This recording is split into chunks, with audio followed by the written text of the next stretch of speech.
Hey everyone, this is Michael Bengiat. This is the Market Trend Advisory Weekend Report for May 7th, 2022. Before we start, please take a moment to read our disclaimer. You can pause the video. And let's go ahead and just get right into the market trend. So we have really no change from last week. We're still in a pretty major correction, the bear market, especially in the NASDAQ. A lot of volatility this week, as we've seen, especially on Wednesday and Thursday. But right now, we don't have any exposure to the market. We have no positions in any individual stocks or index ETFs. There's been a lot of institutional selling going on, even though we stopped counting it once we're in a correction. But they've just been piling up more and more. The NASDAQ actually was, there was starting on Monday, we had the first day of a rally attempt. But the NASDAQ took out its low. We're going to show that in just a second. And so we're no longer, that rally attempt has died, but the other ones are still hanging in there barely, and that's for the S&P and Dow. We'll come back to that in just a second. For our investing strategies, the QQQ is now in a bear market. It's down about 22.25%. And the SPY is doing a little bit better because of its nature, holding a lot more of industrials and energy stocks. Really the only sector that has given that, and a few other commodity sectors have done anything this year. So, we've been out for a while, so our numbers are just holding firm in the negative column. So let's take a look at the NASDAQ. So you can see here on Monday, we've seen a number of rally attempts. Every time you see a blue line here, that was a rally attempt. But as soon as we take out the low, that rally attempt fails. And the latest one was on Monday. We came up, we made a new low and closed at its highs. And then, of course, this was in front of the interest rate meeting with the Fed. The Fed, after Powell announced that they were basically taking the 75 basis point hike off the table, the market just went into some kind of a rip-roaring rally. Just chase all the shorts out, which is why it makes shorting so difficult, as you get these massive rallies. And didn't make a lot of sense. And also, just when you see these opening at the lows, closing at the highs, just ripping all through the day, it's basically, you see a lot of short covering in that, or relief rally. And I think we mentioned that in our notes too, that maybe it'll continue on, but it just seemed a little overdone, which of course, it did. In fact, the NASDAQ on that day, I think it was up 450 points. The Dow was up 920, something like that. But unfortunately, the next day, the Dow went down over 1,000 points, and the NASDAQ took out a low of that day too. And then, of course, we took out the low of the rally day here on Monday, and so that killed its rally attempt. The S&P and the Dow are hanging in there. They get very close to taking it out. Their lows out on Friday, yesterday, but the buyers came back in briefly. So let's take a little closer look at the NASDAQ. So this is that chart I've shown for quite a long time, and here we have this channel that's contained the whole move since basically the financial crisis bottom in 2009. And these charts are real helpful, is because you get an idea when the market's getting a little too overextended, or on the downside, a little too much on the downside. So you can see here, it's basically contained it until we got to the coronavirus crash, and when the Fed just jammed interest rates to zero, and effectively we had negative real rates, and sent it way above the level. And going back over here, this was the 2000 top. Same thing happened. There was just so much euphoria. The market just went outside of its normal range. And when you see these things, inevitably they correct, and they tend to correct much. Not only do they just come back to the top of the line and break the channel, but they just tend to go down much more. So unfortunately, that's what we could see here. But of course, we don't know what's going to happen. I've been showing this chart quite a while. We did break. Now we've broken below that support. We broke below this 40-month, that's the 20-month here, this pink moving average. And we made new lows this week.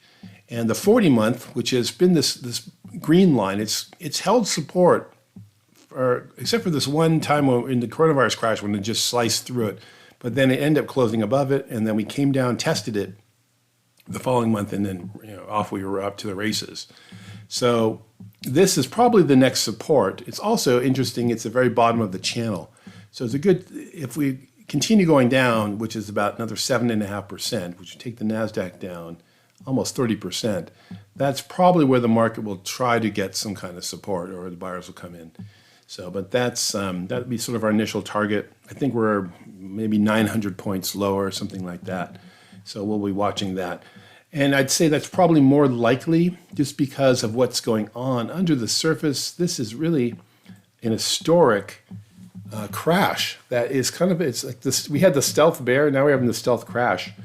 This is really in the NASDAQ. The percentage of NASDAQ stocks above the 200-day is down to 12.5%. And people don't even talk about this. It's as if, 80% of the market is in a downtrend or a bear market. It's just a phenomenal number. And it's just people, and traders are acting like, well, let's just keep buying the dip.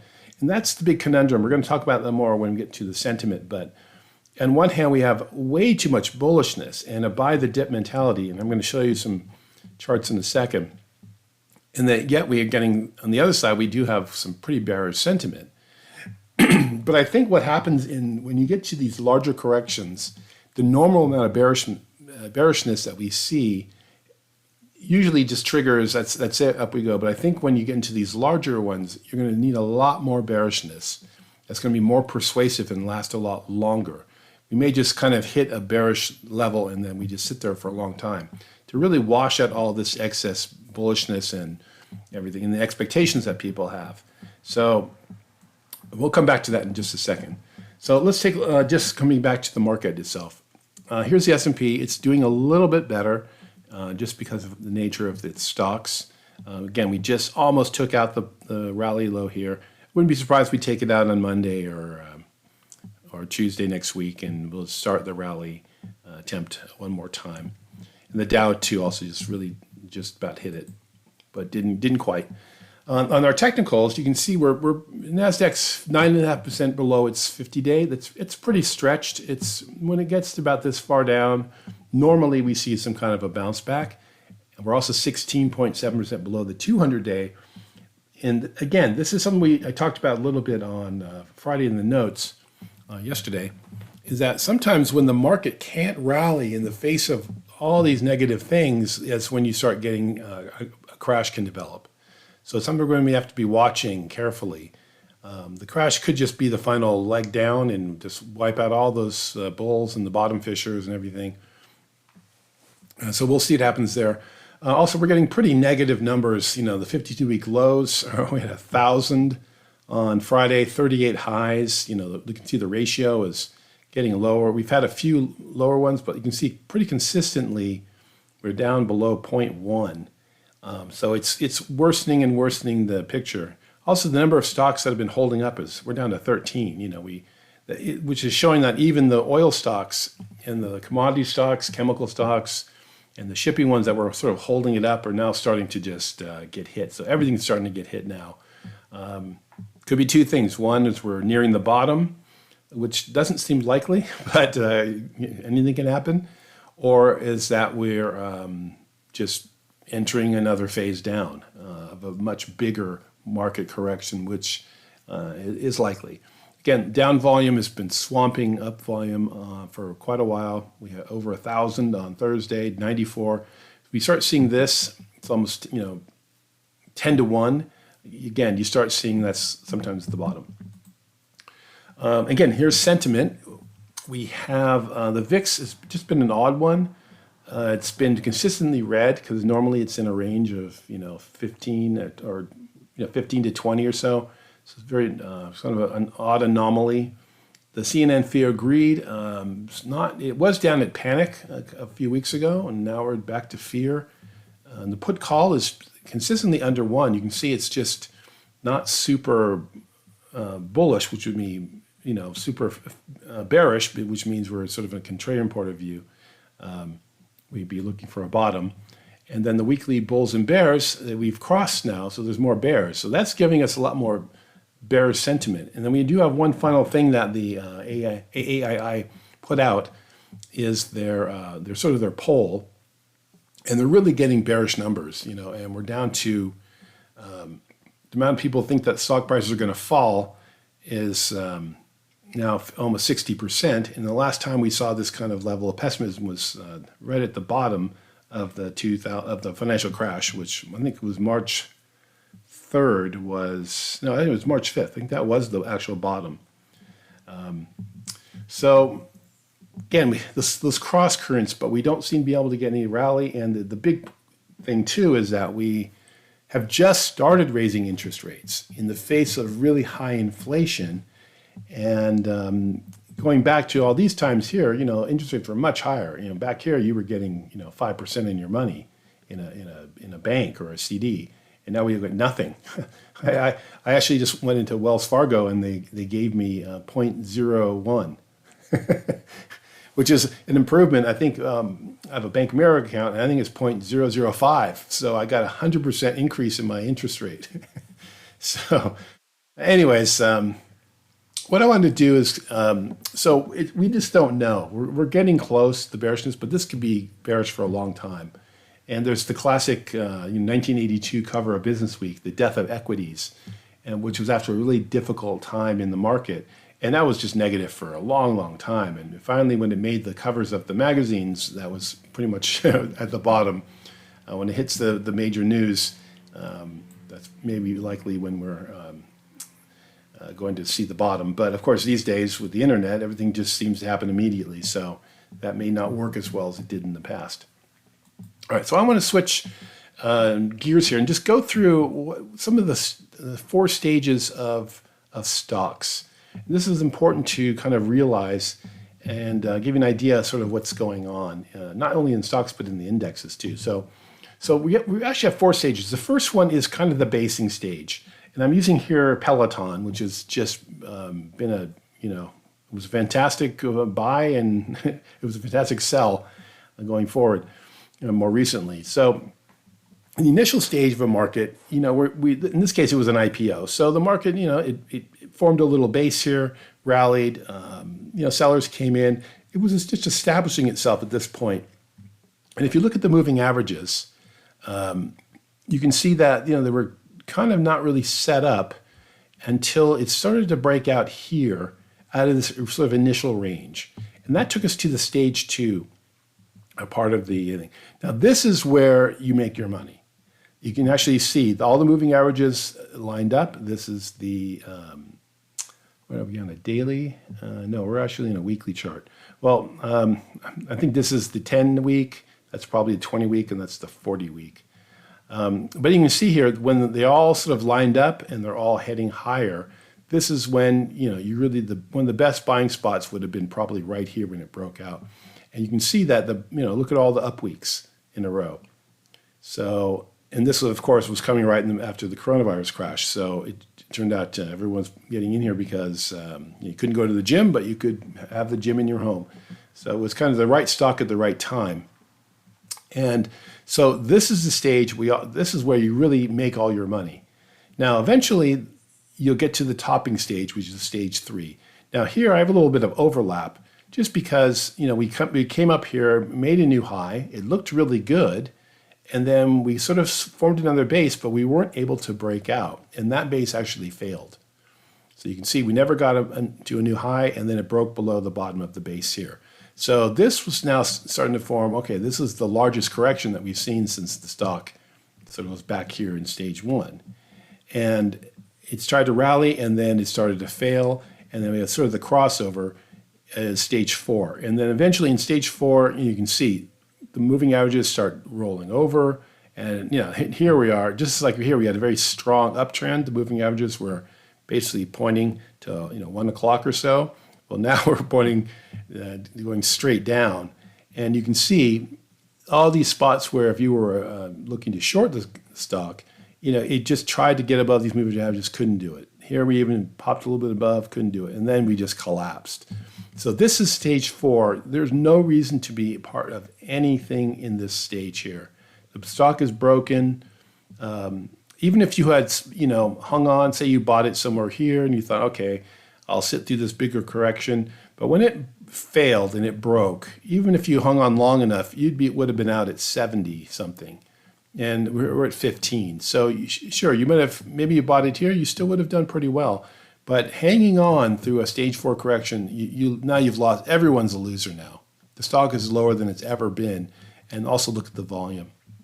So it's a good lesson in the stages. So what I want to do is just show you, this is one of the problems in this market, is that ultra bullish sentiment and the bottom fishing that goes on. This is just part of my watch list of, they're all now former leaders. There's a few that are hanging in there. Here's Tesla, Apple's in here, but most of these are just all in stage 4s. And this was just, these stocks have been declining for months and months. And this was just on the 5th. This is 2 days ago. Let's look at Zscaler. It was down 8% that day, or 9% almost. And then the following day, it was down another 9%. So just in this is 18% decline in just 2 days. And this is after it's already been declining. Here's the trade desk, one of the market darlings, this fabulous company. It went down 11%, 11.75%. And then the next day, it was the worst on my list. It was down another 11. So this went down 23% in just 2 days after it's already been going down. All these stocks just obliterated. Why people are buying these? These are the bottom fishers. They're just getting their heads handed to them over and over and over. So it's just something you cannot do. Unfortunately, Kathy Wood, I've talked about this many times, her fund is just getting obliterated because, that's what she does. And she has no risk control. So let's take a look at here's Zscaler. And we'll do a little bit of this was a great buy, especially coming out of the coronavirus crash. This was a $35, $40 stock. It went up to 350 or so. So again, we sort of had this initial phasing thing. Then we had the stage 2 coming up. We had a little bit of bigger correction here, but you can see that these moving averages generally held the whole move up. Then what happened here, we had a number of bases too. You can see here was a base, the few other ones over here, but we finally formed what's a late stage base. And this is something as a warning, and that's good to understand this. This was a 4th stage base. In other words, since it broke out, it had formed 4 bases. Now, 4th stage is getting up there, and they tend to be more likely to fail. And of course, this one didn't fail immediately. It had a nice breakout, and then it went on a final sort of blow off top. And one thing I pointed out here too is that you can see the stock really was starting to go very, very, not vertical, but pretty close. And the angle was higher than anything else we've really seen. Here we had a nice, maybe it's pointing to, 130 again here, but here we were starting to almost go up, like pointing towards noon on a clock.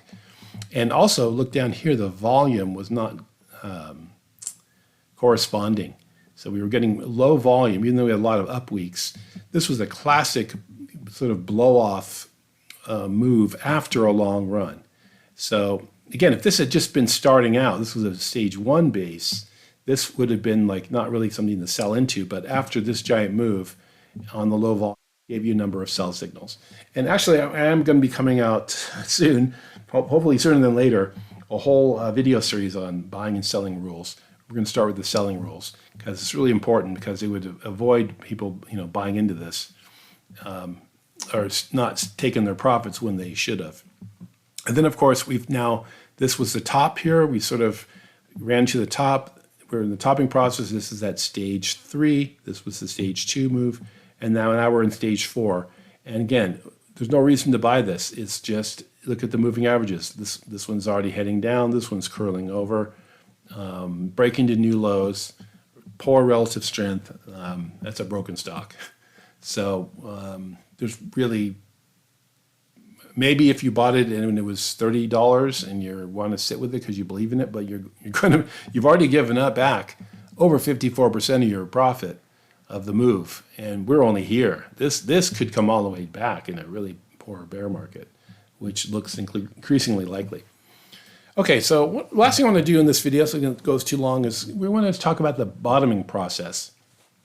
So we have a few things that usually happen, And the first thing is that, if the declines don't scare you out, they're going to wear you out. And that's usually what happens. Because as we'll see, a lot of times markets don't end up with this climactic big shakeout of huge, day in the bottom, and that's it. More likely, they just kind of wear you out because they just keep going down for a long time. And so part of that process is that you get these big, massive rallies that are short covering rallies. And we did see that on Wednesday, that 1,000-point move up in the Dow.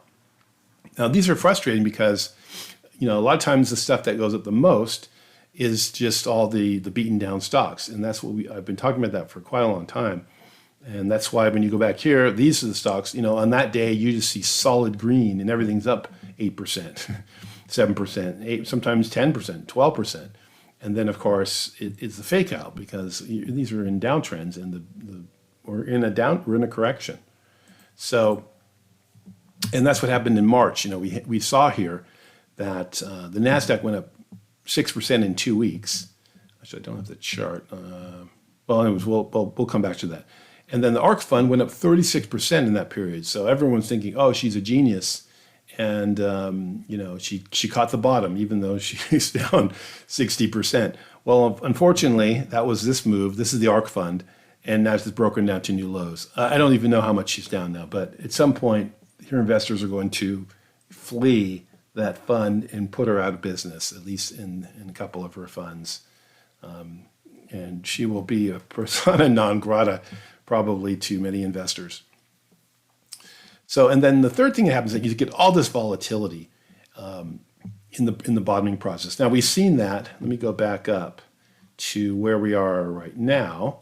So here we are in the NASDAQ. Yeah, you can see when we have nice uptrends, smoother trading. This was a real nice move. Unfortunately, this like we saw in Zscaler, it was a precursor to the end, even though we had decent volume. But then you're starting to get these big moves, this 450-point move down here, then another 400-point move down. This is what happens. Let me go back to my thing here. So again, that's another reason just to stay out. Even if you are an excellent trader, like volatility, you just don't know from one day to the next. Well, you buy something, wow, I'm up 12% in just one day, fantastic. But it doesn't usually last because you might be down 13% the next day.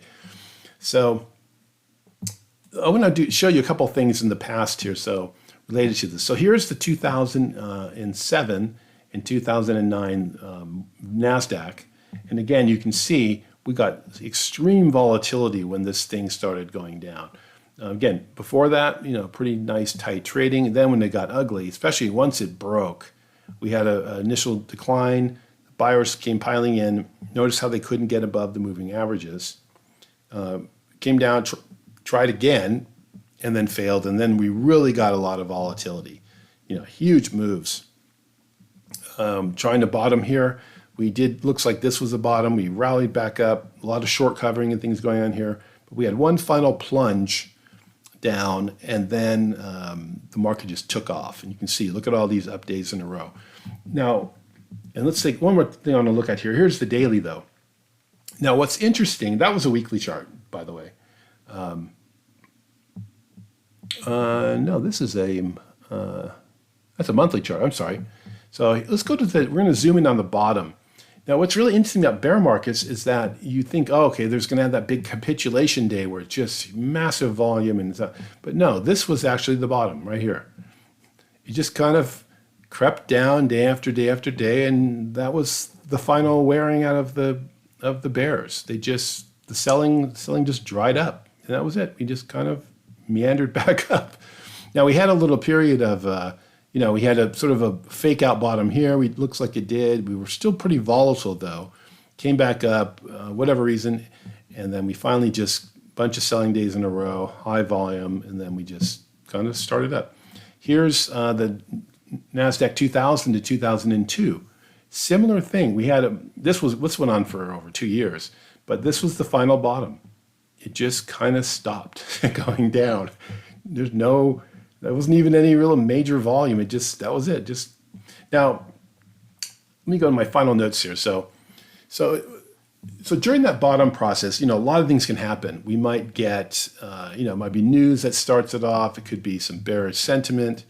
Sorry, my little notes are coming up here. All sorts of things. Sometimes it's the extreme. Most often it's been the Fed to the rescue. And, they just end up cutting rates. Now, the problem we have now is that they can't really cut them because we're at zero. Well, they did raise it 50 basis points, so I guess they could go down 50 basis points if they had to, but we're already seeing massive inflation. So we're in a different cycle, which I think is going to lead to a much longer decline in the market. So anyways, but as part of the bottoming process, we always look at that follow-through day. And that's the first day when we have a rally.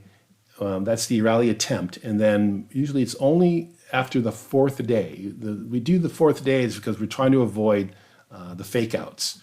So if we go back here, like here we could have seen, here was a initial rally day. It looked like it was the bottom. And then we came up, nope, a couple of days later we broke it. And that was the end of that. Another initial rally day. Nope, the bottom wasn't ready to bottom. Broke it, new low. Here's another one. Broke it, new low. Here's another one. This one lasted a little bit longer, but look at all the selling that came in and then finally broke down. This was the initial rally day. Right around here, we started getting high volume. That was the follow-through day. And so we took off.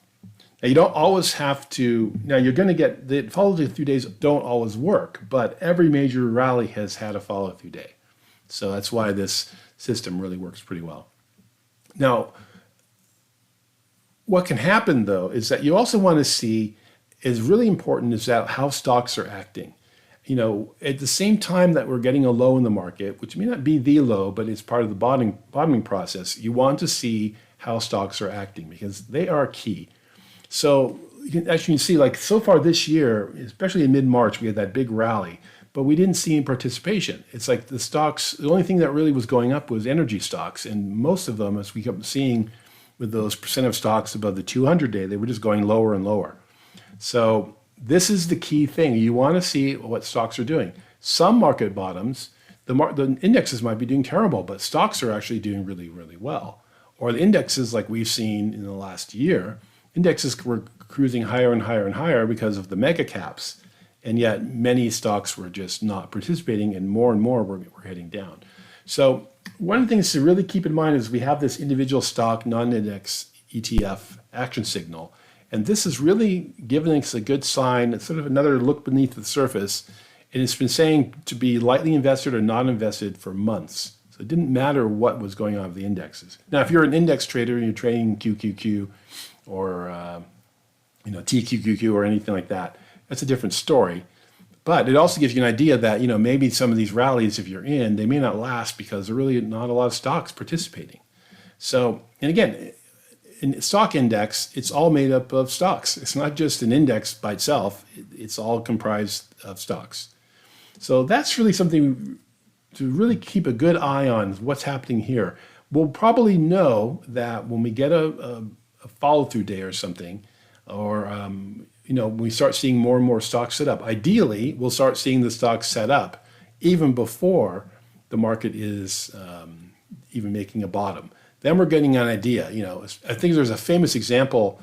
One of the big corrections, I think Investors Business Daily even came out with a cover story saying, the market's in a terrible state, but there are tons of stocks forming cup with handles.